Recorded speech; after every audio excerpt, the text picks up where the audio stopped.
Welcome back to another episode of Budget Save and Invest. I'm Ross. I'm joined by John from Your Empire. John, what's happening? Oh mate, I'm very well, thank you. I've just come back from 3 weeks overseas in South Africa, so maybe I should kick off by saying, how's it? But actually, what was really cool about being on safari, mate, is it if ever you've done a safari, it makes you just slow down. And I guess there's a few little life lessons around. You've got to drive slow because you're basically in these parks with all the animals. So you're driving at 30, 40 kilometers an hour. You then take in a lot more information. You've then got time to think. You've got time to react. You've got time to just, let everything marinate. And then I kind of caught myself having this moment about this is what life can be like, right? And then I went into the work side of my brain, which isn't good because I was trying to switch off. But you then have your team around you in your Jeep, right? So you got your driver, you got your tracker, you've got your team around you from that side, and it kind of got me thinking about the property space. It's like, well, you have your broker, you've got your accountant, your advisor, you've got your buyer's agent, you've got all these people that are there surrounding yourself to make sure you're safe, taking their time to then execute when you can do. Obviously, don't execute the animals, but it was more seeing something. So mate, that's how sad I am. I'm in the middle of Kruger National Park and I'm thinking about work. So, mate, otherwise, all good. All good, thank you. And how are Yeah, you? good. Yeah, my previous holiday just feels like a distant memory now. Yeah. But yeah, it is good to reset. It's good to come back full steam ahead. And so what are you seeing in the market at the moment? Because obviously October 1 has just been obviously it's October the 3rd today as we're recording this. Yep. But are you seeing an uptick? What are you seeing at the moment? Look, I guess since the last interest rate cuts, that was a couple of months ago now, we've definitely seen more competition in Sydney where we buy. So a lot of the kind of inner west, eastern suburbs, that lower North Shore, northern beaches, even kind of getting further out to your Tempe, Petersham, you kind of even that Lane Cove and Ryde area, you're seeing a lot more people that are turning up to open homes.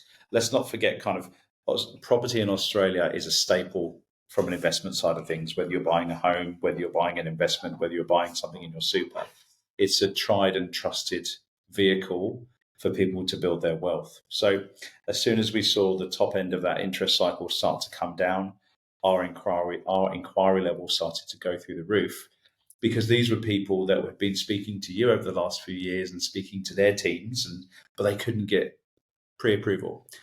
They were waiting for their tax return to come in. So now we've come off that top end of the cycle, they're back in. So Mm. we're seeing a lot more people at open homes. We're seeing a lot more inquiries. Speaking to a lot of the agents out there, they're getting a lot more people walking through properties. They're getting a lot more clicks on their properties on domain and realestate.com. So the appetite is there more than ever.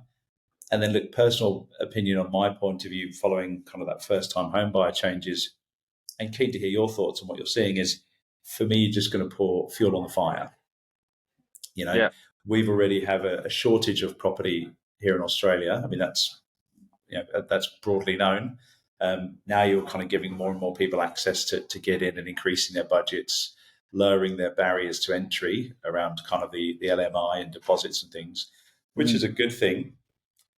But what that does is, if the fuel is going to be the emotion, because if people can now borrow 1.5 million, as you would see all the time, they're going to spend 1.5 million. It doesn't mean it's going to be worth 1.5 million or 1.1 or 1.2 or Mm. things like that. So we're already seeing in that bottom end of the market that kind of 700 to 900 chunky growth figures because people are overpaying already.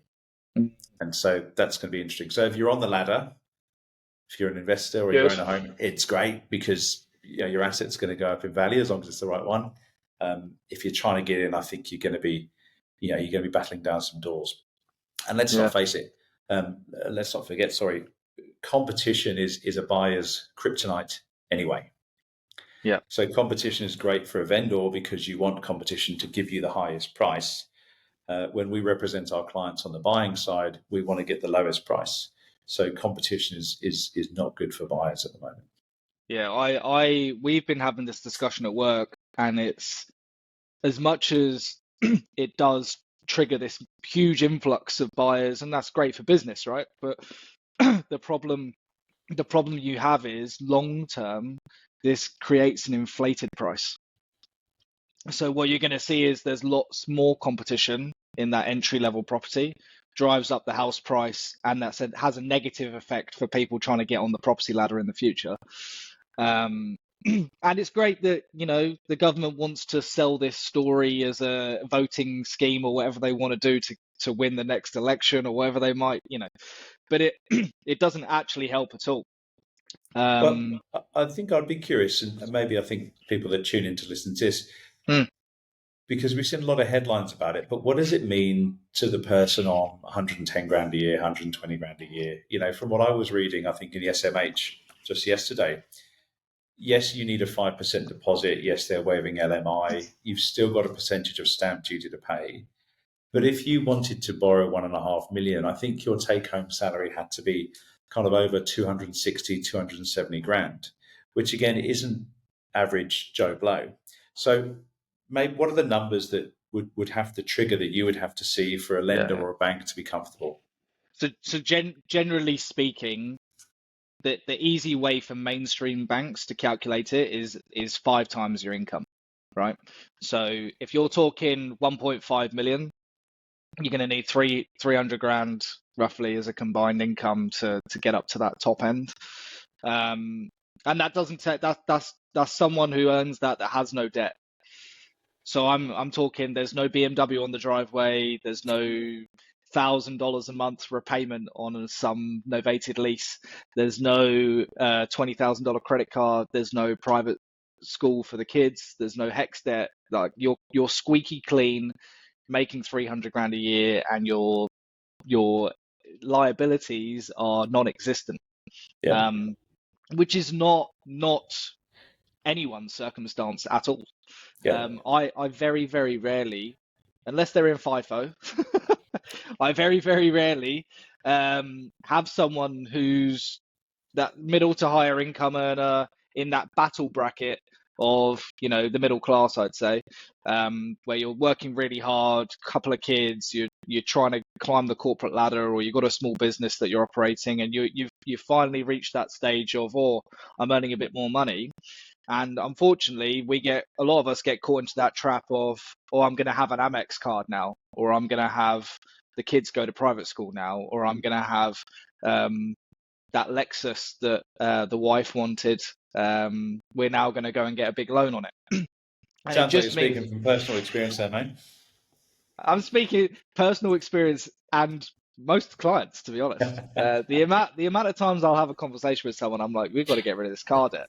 Um, it's just one of those things that it drags you down from a purchase price position, but also it's just difficult to get up into that bracket. And $1.5 million, although the cap's gone from $1 million and it's gone up by 50%, if you're buying in areas where most people in Sydney want to live in the east, right?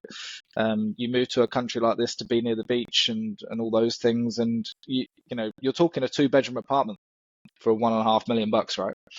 Maybe three at a Oh, stretch. I mean, there was one that sold last week in Randwick for 149, Mm, which went for over 300,000 over the reserve. That was a one-bedroom unit. That was on Young yeah, Street in Randwick. So, yeah, look, I yeah, think if you want a two-bed, especially like you're in Bondi, then one and a half's a minimum. yeah. But look, like a lot of first home buyers that are coming to me, let's say they're what I'm getting a lot now is parents pushing children because I think they're worried about entering the market. But I was having a conversation with someone yesterday, and their son's on about 90,000, their daughter's on about 55,000. What does that get you in terms of capability? It means that the daughter's probably going to be able to borrow $350,000, and the son who's just finished the apprenticeship and gone to full-time wages, who's a bit older, he's probably capped at 520,000. So it doesn't give you loads of borrowing. And then you start thinking about, like, the parents are now thinking about clever schemes, right? Do we release equity from our property, gift it to the son or daughter to then help them get into a slightly more decent asset? Do we go down the route of going for a 40-year loan? Do we go down the route of a family guarantee scheme where they put up security against their asset to then buy for their son or daughter? Do we add ourselves onto the loan to help them? So there's lots of, there's lots of ways that parents can help. But I think the scheme is going to have a negative impact for someone who is legitimately what we call a first home buyer in Australia isn't always a first home buyer, right? A first home buyer in Australia could be someone who's in their 40s that has loads of assets overseas, but they've landed here and they're a first home buyer in Australia here, which is totally different to, someone who's just finished an apprenticeship, they're on $100,000 a year, and they're just trying to get their first one ever.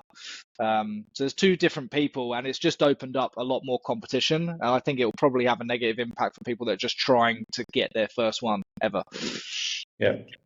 And out of interest, when you're speaking to first-time home buyers or even just people trying to get in, first-time investors, a lot of the conversations we have is really managing people's expectations. I think especially with children is rather than perhaps starting again if they've just moved out of house and home, they want to springboard from what they're used to, right? So if you live with mum and dad in a 4-bedroom home, 5-bedroom home in Hornsby, to go into a little 1-bedroom unit in Strathfield or a little 1-bedroom unit in North Sydney or even further away is almost, it's a natural progression, but the expectation there isn't well, I don't want that. So I think a lot of what we do is really have to make sure people understand what their number can buy them.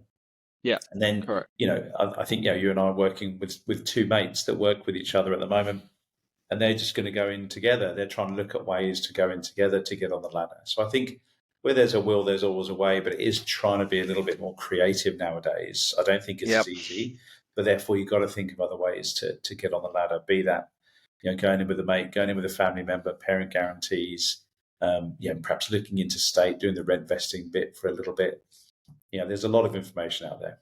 Yeah, there's lots that people can do, and I think managing expectations is a really key point that you made there, because I see it time and time again where people have these expectations of what they believe that they should be able to buy. And it's just not true, and it's never been true for anyone really. Like no one, even you talk about grandparents and stuff like that, and but even then they still had, they still had to either go buy in Gosford or go buy in Newcastle or down in Wollongong, or not buy by the beach and buy on the inner suburbs and go into a suburb that wasn't necessarily where they're currently living now or where they'd like to live. Everything is a stepping stone in property. And you're right in saying if you've been brought up with mum and dad in a 4-bedroom house with a pool in Hornsby or wherever you might be, that isn't going to be your first property. And it probably wasn't mum and dad's first property either. So you just have to have this expectation that you might have to roll your sleeves up and do a bit of a renovation on an apartment that's back in the 70s or the 60s, that needs a total gut out, and you're going to have to get your painting and decorating outfit on and go on YouTube and learn how to put a floor down yourself, because that's just what you're going to have to do to get ahead. And I think there's no issues. Like it's obviously harder if you're a family, but I think if you're moving out of the nest as a youngster in your 20s and 30s, then I think you should be trying to find somewhere where you can add value, and you should be willing to roll your sleeves up a bit to try and to make a bit more equity out of that asset. And I was having a chat with someone, because I think in the UK as well, like we're used to this because our properties are hundreds of years old, right? So some of them are older than the country of Australia. I mean, yeah. Well, I grew up in a cottage that was 300 years old. And it's like you're gonna have to do some manual stuff to like maintain this property and make it a bit nicer. So I think Australians just need to get used to the fact that if you can only afford something that needs a bit of TLC, then that's what you need to buy, and you need to just roll up your sleeves and crack on with it. But yeah, just on the October 1 announcement, I'll just give some key points, right? So there's unlimited places now on this scheme. So previously it had limitations. It was up to 50,000. I mean, I was never in a position where the lender said no. So I don't think they ever got to their caps. I think it's a bit of a buzzword that there's unlimited places. But there's unlimited places now. There's no income caps, which obviously we've just talked about, but it does open up a lot more competition. The Sydney price cap has gone from $1 million to $1.5 million. So 50% uptick, which is huge. It's always been a 5% deposit, no LMI, so I don't know why they keep plastering that across the news, because that's always been the case for the first home buyer scheme. But the key point really is that you still need to pass lender testing. And most people aren't going to be able to borrow above $1 million. Most people are, the average person can borrow maybe $650,000 to $800,000 in lending. So I don't think it's going to have too much impact from that $1 to $1.5 million bracket, but we'll see. What's the buffering that the banks are putting on at the moment? I know the top end of the cycle it was that Yeah. kind of 3, even 4% for some lenders. Yeah. The same, still the same number. Still the same, and you got to remember that the lenders that are on the scheme are bigger banks or more known brands and labels with lending. If you want to borrow more money, you can, but you're not going to be eligible for the scheme. So I would say a good 70-80% of the time, we will show someone that actually the first home buyer scheme is not worth it, and you'll be able to get into a better asset, a different type of asset that's probably going to have more growth long term. And sure, you're going to end up spending maybe $20,000 to $30,000 more initially, because you're not going to have those government scheme benefits, but you're going to get into an asset that grows much quicker.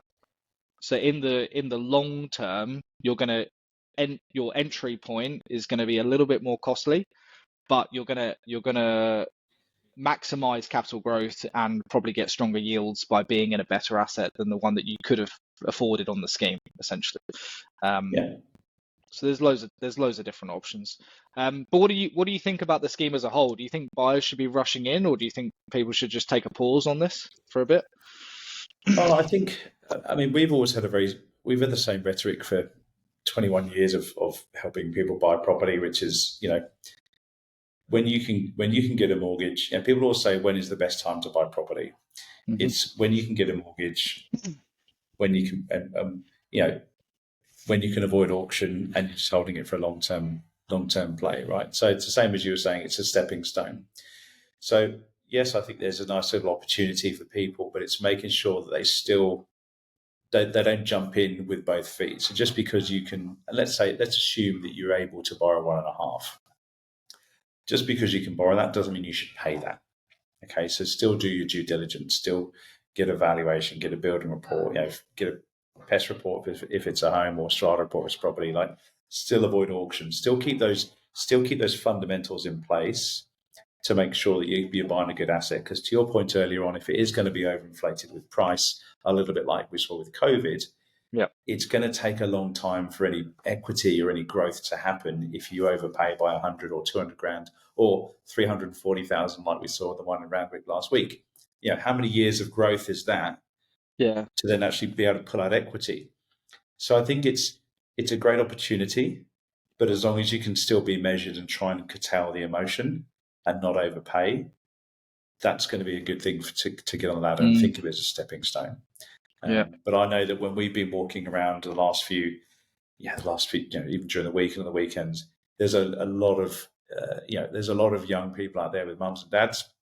There's a lot of young couples. I spoke to one young lady the other day. We just bought a little property in Tamarama, but we saw her at 4 open homes that day. She'd missed out on 4 auctions, and so she's quite keen to have a chat because she's over it, right? She's a young professional. She's flying solo and just wants to have a conversation. So I think, again, it's just about being measured, build your team around you, get the real information, and take advantage of the opportunity, right? It's like if it enables you to do something and take action, but just remember it's a long-term play. Yeah, I think that's the thing, right? Is you gotta play with the cards that you're dealt. And although long term, you and I both know that this probably isn't going to be the best scheme on the planet, it's worth it if you can find the right asset and take advantage of it for now, because it might only last for 6 months, it might only last for 12 months, they might another government might be appointed in a year or two's time or whenever it might be, and they'll just pull the rug under it, and you'll never be able to do it ever again. So I think you do have to take advantage of these schemes, but like you say, you've got to be measured in your approach. Yeah. What are some of the mistakes that you see in buyers? What's the biggest mistake that you see when people are looking to buy? I think just rushing into it, Yeah, assuming, bear in mind, people buy maybe 2 or 3 properties a year, in their lifetime, right? a year. Yeah. Some clients I do. mean, we buy one a week for our clients, but Yeah, yeah, but, yeah. but they might buy 2 or 3 properties a year, and so Yeah, it's I in their guess lifetime, in their lifetime. sorry, in their Yeah, lifetime. You got yeah, yeah, me. So I think it's just a bit where people just assume they know what they're doing. yeah, And maybe because they negotiate at work, and we typically see this with salespeople at work, is, I can negotiate for me. But the agents are really good friends, and the agents, it's been really lovely. And look, a lot of them are right, but it's just the agent represents the vendor. So a lot of people think they've got control, but they haven't got control. And so a lot of the mistakes we see are people going to auction. They're not doing the due diligence, so they don't fully understand what they're buying. Um, they're not pre-preparing. Most of our clients, when they come on board, they're pre-approved. They've spoken to yourself. They know exactly what their spending is. Just because they're pre-approved for 1.1 doesn't mean we have to spend it. Our job is to buy properties that people can't find. It's to pay the price that people wouldn't, and ultimately lower, and it's to save people time. But people, they invest so much time, they then get emotional, they then overspend, and they cut corners. yeah. And that's when you find that the unit's got, concrete cancer, or it's got termites or something like that, because they've not done those steps, Yeah. because they're just wound down from the Mm. process. Yeah, yeah, I agree. It's all about due diligence, and time. Time is everything, right? Like, who wants to spend their weekends trawling through properties? And I left the gym 2 weekends ago, saw loads of police cars. I was like, what the hell is going on in the middle of Crow's Nest? And I drive past, and they've blocked off the road for an auction because there's 200 people there. Yeah, 200. There's traffic all over. Like, it is ridiculous for a house in Crow's Nest. And it was one of those, the little, the old sort of terrace style houses. yeah. It was like on Um, Holtman Avenue, like something like that. yeah, yeah, yeah. Yeah, So, yeah, I was just driving past. I looked to my right as I was driving past the roundabout. Like, one person's going to win. And it's going to be the person who's willing to pay the most. And unfortunately, a good 90% of the people that are there were never going to be in a chance to get that property, yeah, because the guide price would have been, I don't know, 1.8 or whatever, and it would have sold for 2.5 or 3 or something ridiculous. So, yeah. but yeah, And it's important. Yeah. I think a good little tip, I always say this to people, especially first-time home buyers, on that expectations bit is, if you're looking, let's say you're pre-approved for $1 million, don't look at what's for sale for $1 million on Domain. No. Look at what has sold. So if you're looking in Strathfield and you're pre-approved for $1 million, don't go what's for sale for $1 million. Flip it and go, well, what has sold in the last 6 months for $1 million, because that's real information. And Yeah. so straight away you can align your expectations around, would you want to live in something like that, or have you seen the ideal, that you can then take that to your buyer's agent, or take that to your professional and say, hey, this is what I want to live in. But then it just removes kind of a lot of ambiguity and a lot of upset, because all of a sudden you know what your million or your 500,000, or we even have the same problem with people that their budgets are 6 or 7 million, is their expectations aren't aligned with where they want to buy and what it is, what that product looks like.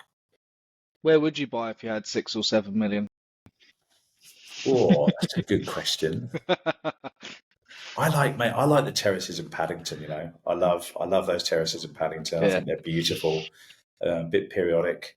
I haven't got the beach body that I used to have, so I think I'd go Paddington. I think Yeah. Yeah. Yeah. that would be Yeah. for me.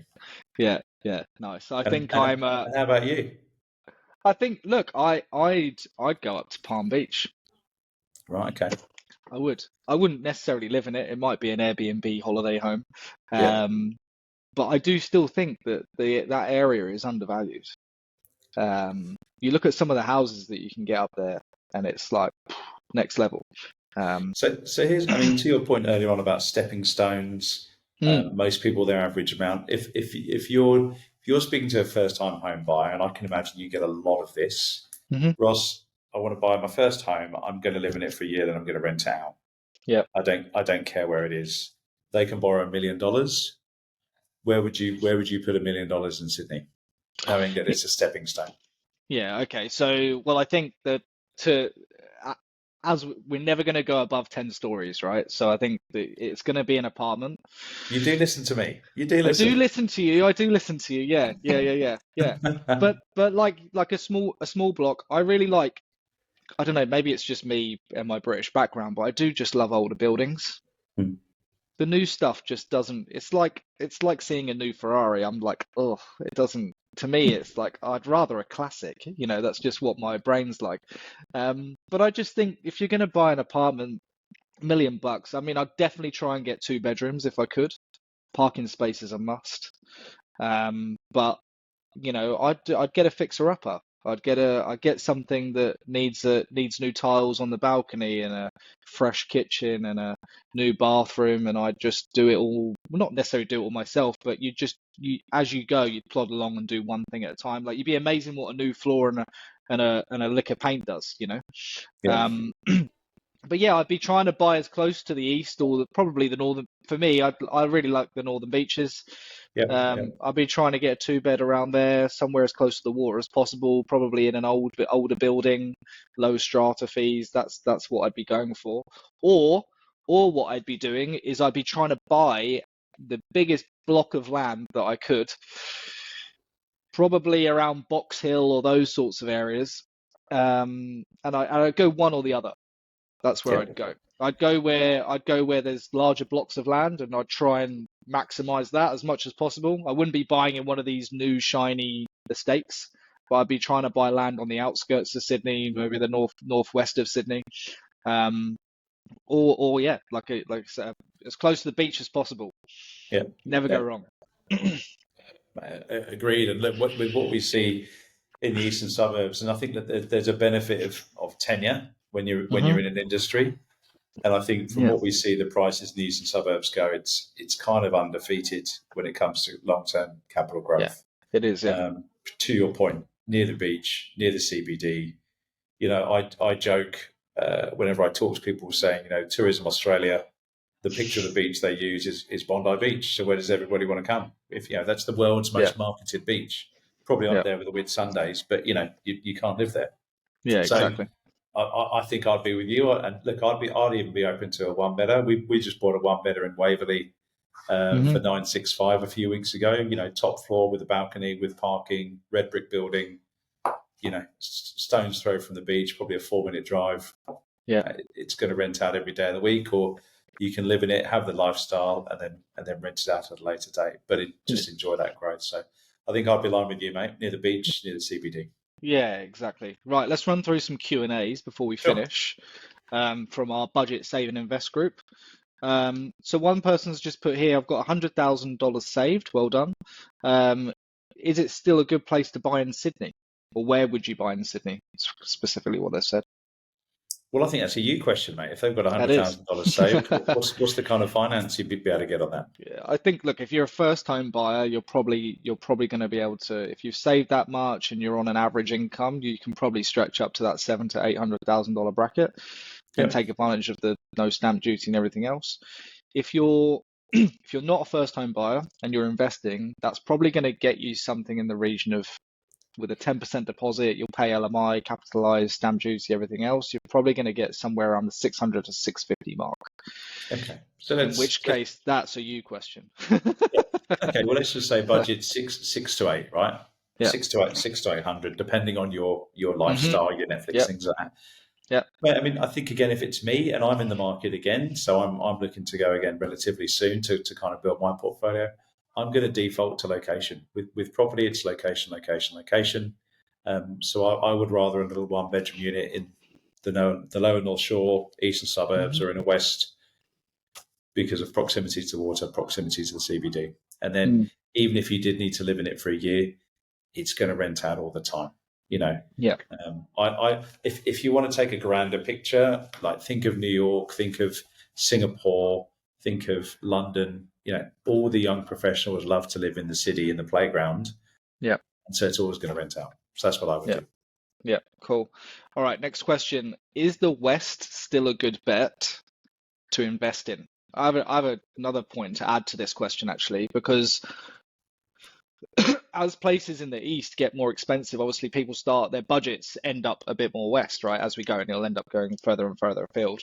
Um, I've seen a lot more people buying, and it's funny that you mentioned it. Lane Cove and Ryde have popped up quite a lot recently. Lane Cove Yep, because the apartments are generally cheaper, they can get an extra bedroom in that sort of area, and then Ryde for houses. I've seen a lot more contracts come through for that area. yep. So what are your thoughts on the West? Oh, I completely agree. I mean, we bought a two-bedroom unit. Actually, you and I worked on the same client. We bought them a two-bedroom ground floor unit for I think 890 Hmm. in Ryde earlier on this year. This was their first home. They wanted two-bedroom. That was a non-negotiable. So we had to just continue to go out until we found an area where they could afford a two-bedroom. Um, I think the further you go out west, just remember those rules of supply and demand. And so whenever there's an oversupply of something, you're going to really struggle for that capital growth. So if you buy a house or townhouse out west, you're probably going to be doing okay from a capital growth point of view.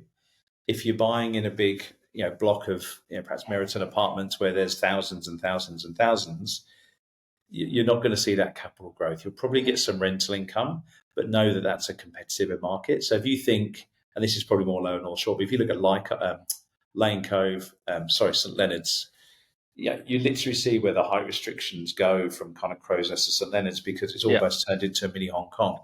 yeah. So great from a choice, but Hmm. you're not going to see lots of growth on those units. But what you'll probably see is all those townhouses and houses in Crow's Nest. They will go through the roof because they're now scarcity. There's not lots of them. Yeah. So I think the further you go away, just look at what the asset is. So if we're going to go out west, I would try and deter away from units and stick to a house or townhouse. Hmm. Yeah. Well, it's funny because the next person's put here, should I get a unit closer in to the beaches or a house further out? I don't really think there's a wrong answer there, to be honest. Uh, It's one or look, the other. and this is probably where is it an investment or a home? That might be the difference there. So if it's an Yeah. investment, I would default to a unit Hmm. and be as close as you can to the playground because most people want to be near the playground. So you tend to get, the big income earners, the higher income earners, the young professionals that want the lifestyle. They want the coffee shops, the restaurants, the cafes, the Uber Eats. They want to be close to it all, and then the easy Uber home. If it's a home, again, it depends. Like everybody's slightly different. I've lived in a unit ever since I've lived here for 15 years. I live in Piedmont. I'm quite happy there. Two-bedroom Hmm. units, half an hour walk to the city. I never really see myself living in a house, even though I lived in a house in the UK. Some people they just must have a house for their own style of things. But yeah, that would be the difference. Is what's the why? What's the reason? Yeah. Yeah. And that goes back to rent vesting as well, right? Like maybe they do have a preference to live in a house. It's going to be much cheaper to rent a house in Sydney than it is to, I mean, unless you're buying a house right out west, if you want to live near the playground because you work near the playground or Yeah, you like the cosmopolitan lifestyle and proximity to the beaches and things like that, it's going to be cheaper to rent a house than it is to buy one, in which case, you might as well go and buy a decent rental apartment um, in the east. yeah. Um, so coming on to the next, this is the last one before we wrap up. Um, I've bought an investment property. Should I Airbnb it or should I long-term rent it? First of all, check the bylaws and the contract to see what you're actually able to do. Hmm. Um, Again, it probably depends on that person's cash flow. So a lot of our clients, we get these questions from a lot of our clients, and I always say just get the comparables. And I guess what is the property? So what I mean by that is normally people buy an Airbnb property, let's say in the Hunter Valley, right? They tend to want to use it in the peak seasons where it should be Airbnb'd, getting the premium income, right? So I think when you Airbnb something, there's always a there's always an emotional bit to it because you've normally bought a cracking place, Hmm. in a great area that you fundamentally want to use. Hmm. Um, but you do get these big hits of income. If you bought a great one, you can get kind of 30, 40 grand over the Christmas period if you've Hmm. got a place in Randwick or Coogee or something like that. So that's great. Then maybe look at it from what the cost side of things are. So is there more churn of tenants? Are they gonna then start to impact your furniture, your fixtures and fittings, that kind of thing? Or is it just better to have a long-term tenant that just stays in there for years? I mean, with my properties, the tenants have just been in there, they've ticked over, and they're happy. So every now and then I'll give the place a lick of paint, or if they need something done, they get something done. So I think it depends on what the actual why again is of the property, because normally people that Airbnb stuff, there's an emotional element to it. Mm. But again, there's nothing wrong with it. So Airbnbs, you tend to see higher yields, but also sometimes the costs can be higher depending on the quality of your tenants. And that's where having management companies like a Made Comfy are great because they'll be vetting the tenants. All right. Yeah. Having a good property manager that I would say is a standalone to the real estate agent or is good because all they do is manage the property. So it's making sure again the people on your team are the specialists and not the generalist. Yeah, yeah. And I think people need to realize as well, just from a lending perspective, when you run an Airbnb, it is a business. It's not just a rental property. And the lenders look at it as a business. So you have to supply tax returns. What a lot of people will see is, okay, if you're renting it long term and it gets you 700 a week, then you can put 700 a week with the lender. And they'll have their own estimator for the fees, which are usually 10% or whatever they might be. When you do an Airbnb, they're going to ask for the full year's return. And then suddenly all your costs come in, management fees, cleaning fees, all these types of things, and it brings it right down. So you've got to make sure that it's really worth it. And there will be areas where winter and summer, it just won't matter because and those would be key suburbs or areas to maybe get an Airbnb because there'll be people traveling for work and business in like within Australia, as well as the holiday makers that are coming in during the summer months. And those ones are lucrative and you can make a lot of money, a lot of additional cash than just renting it out. Yeah, But you just got to be careful and mindful that, if you're, like you say, if you're buying it as a sentimental purchase and you're going to want to use it during the Christmas period. You're going to want to go and yeah, use that property in the Christmas period. You're going to want to go and use it during the Easter. And they're the one that's the point when you should be renting it out because that's when you're maximizing your return on investment. yeah. But And we unfortunately, see that's it a when you use lot. it. Yeah, we see it a lot when people say, "Well, we've just been here for the weekend," which is the middle of nowhere. They've had a beautiful time. They've had a fantastic time. It's become special for that couple, and they want to buy something there. But that doesn't mean that it's special for everybody. So this is where having an Airbnb, to your point, in 10 to 15 Ks of the CBD is probably not a bad idea because you've got the summer crowd, you've got the winter crowd, you've got the corporate crowd. So you've got to look at, again, you've still got to think of it like an investment property, Mhm. not get too emotional. Cool. Thank you very much, John. We'll wrap Very things up welcome. for today and we'll see you on the next episode. All right, mate. Good to see you.